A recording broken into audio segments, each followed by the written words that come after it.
Hi, this is Jeff Johnson, your Young Life correspondent, reporting to you from under the redwoods near the creeks and the vineyards of Sonoma County. First, I want to say thank you so much for your support. We finished the calendar year strong. Appreciate that. That was also the end of the first quarter of our fiscal year, so we're off to a much better start than we were last year. And so I just want to take this opportunity to say thanks. We have 5 clubs in Sonoma County: 2 high school clubs, a middle school club, a fine arts club, which is really a lot of fun, and a club for kids with disabilities. We call it Capernaum. I was talking to the kids yesterday at one of the high schools, and I said to them, the theme was how to handle disappointments. High school kids have a lot of disappointments. And I quoted Jesus saying, "In this world you will have troubles, but take heart, I have overcome the world." And kids are aware of their disappointments. They're aware of things that aren't right in their life. And so I told them the story of Max Kolbe, the famous World War II prisoner of war.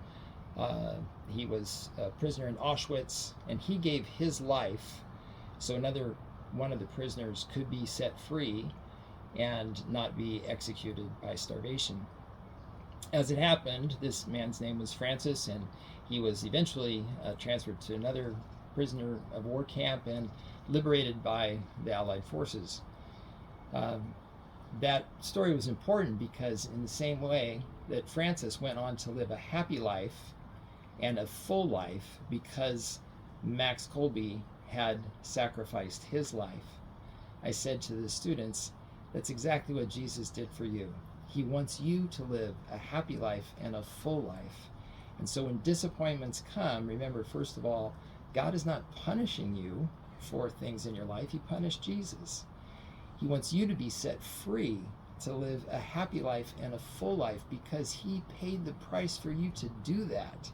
And the best way that we can take advantage of God's great gift is by making sure that we don't get dragged down by our disappointments, but instead thank God because he uses those things to make us better and so that we can live a happier life in faith for what God has done for us. That was my message to the kids, and honestly, that's my message to you too today. Perhaps you're suffering through some time of disappointment in your life. Anyway, that's the story from Santa Rosa. On behalf of me and my colleagues, Corey, Polly, Maria, and Leanne, the 5 of us, we just want to say thanks and God bless you. And by the way, this isn't what I wear to when I'm ministering with high school kids. I look like them. I got dressed up just for you. See you later.